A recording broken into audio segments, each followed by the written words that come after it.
My apologies. I'm back. Kind of a long post, but a necessary post. I explained that for the last 30 years, the core of my being has been to protect children. It's a promise I've made to thousands and thousands of families. Send me a child, and I will keep them safe, and I will ensure that they are nurtured, seen, and protected from harm. And that is why I sit here again with knots in my stomach.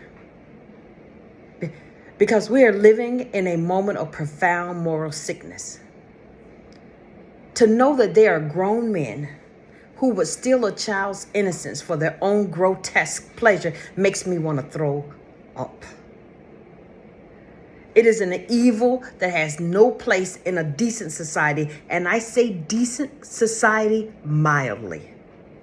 Because there are people in this country who claim to be decent, but because they don't want to look stupid, ignorant, and dumb, or claim racism, they have tucked their consciousness away and sold their souls to the highest bidder. But if we don't stop them now, there will be no coming back from this mess. Are we being told to accept the fact that this very evil might be dwelling in the highest office in our nation? That we have a sitting president who has been accused not once, not twice, but by 26 different women of the most heinous crime imaginable, rape, and mostly child rape? Why are we not listening to their stories? Let me say that again. 26 women. And do we not have a core of men who we elected to the highest offices of the land protecting a rapist? And won't get to the bottom of, let's make sure it's true or not? What has been the response to this earth-shattering accusation? Silence, dismissal, and a coordinated effort to all make it go away. The evidence, the testimonies, the truth of these women have been sealed, redacted, and locked away in a dark vault. This strategy is clear. Bury the truth so far that the American people simply forget it ever existed. They are counting on our short attention spans. They are counting on our exhaustion. They are betting that we will eventually just move on. But how the hell do we move on?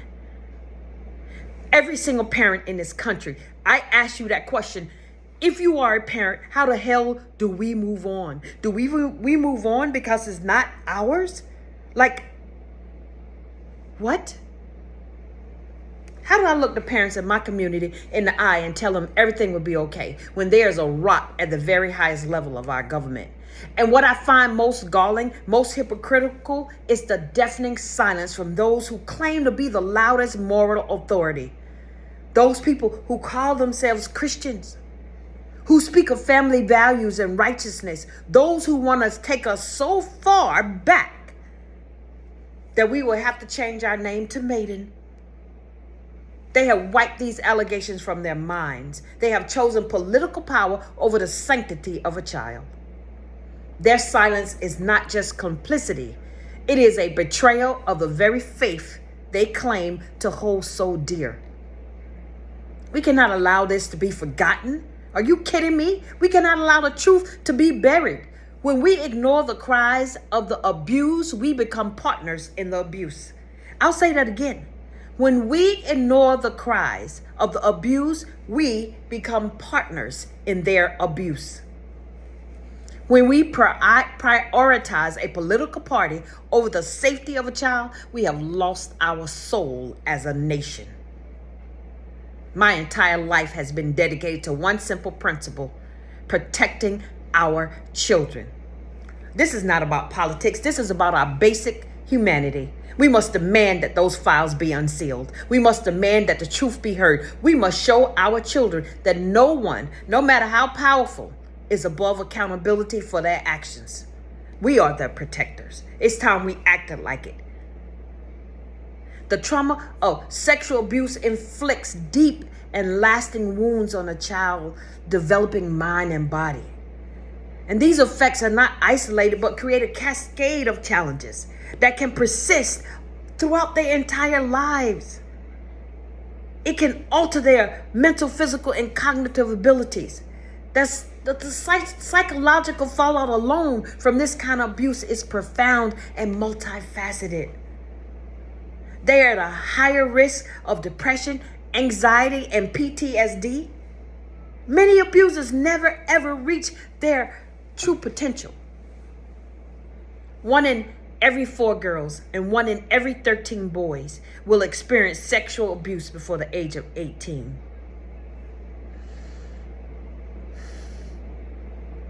One in every 4 and 1 in every 13 before the age of 13. Child abuse is reported every 10 seconds in this country. But I hear that question. I hear that question and it echoes in my own soul. Where are the women? Where is the outrage? I'll tell you where the women are. They are everywhere. 1 in 4, they are every single place you look. They are silent because they've been taught their whole lives that their pain is a private shame, not a public crime. They are at home because they are exhausted from fighting battles on 1,000 other fronts. They are quiet because the trauma of what they have endured was meant to break them, to isolate them, to silence them forever. But to every woman who's listening, who feels that fire in her gut, I say this: they are counting on your silence. They are banking on your exhaustion. How can you sit back? You saw the numbers. We know what's happening to our children. When good people do nothing. It's time for quiet. It's time. The time for quiet dignity is over. It's time for a firestorm. You think you're powerless? You have a phone? Use it. It takes 2 minutes. 120 seconds. Find the office number for every single politician, every pundit, every corporate sponsor who is enabling this. Call them every single day. It takes 120 seconds. Flood their voicemails. Let the first thing that their interns hear in the morning and the last thing they hear at night be our collective demand for justice. Don't stop there. The city is our canvas. Your neighborhood, make it your platform. Get a marker and a piece of cardboard and put signs up on every corner, every bus stop, every community board saying, protect our children. Believe the 26, no more silence. Protect our children. Believe the 26, no more silence. Make it impossible for anyone to walk throughout their day without being reminded of what is at stake. Wear your outrage. Get a t-shirt. Let's demand and let that demand for accountability be written all over your chest. Make a trip to the grocery store with it there, a walk in the park, a silent protest. And your social media post is not for vacation photos. It's a weapon. Every day post one thing, one statistic, one demand, one question for those in power. Let your feed become a relentless drumbeat of truth that they cannot scroll past.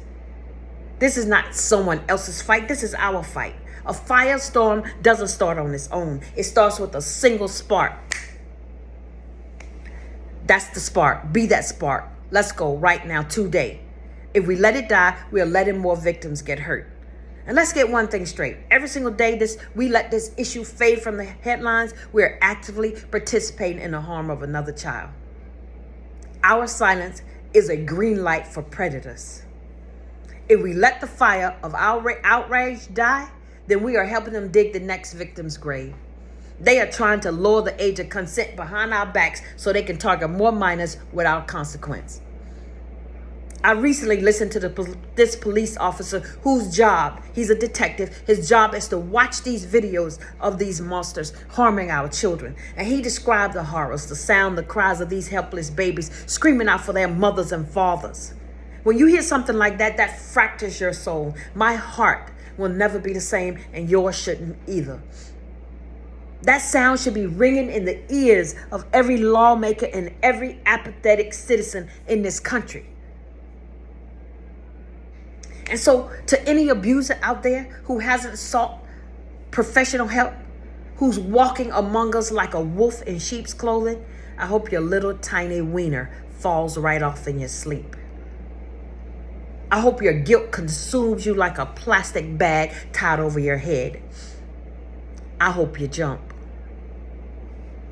You want us to be radical? Fine, let's be radical.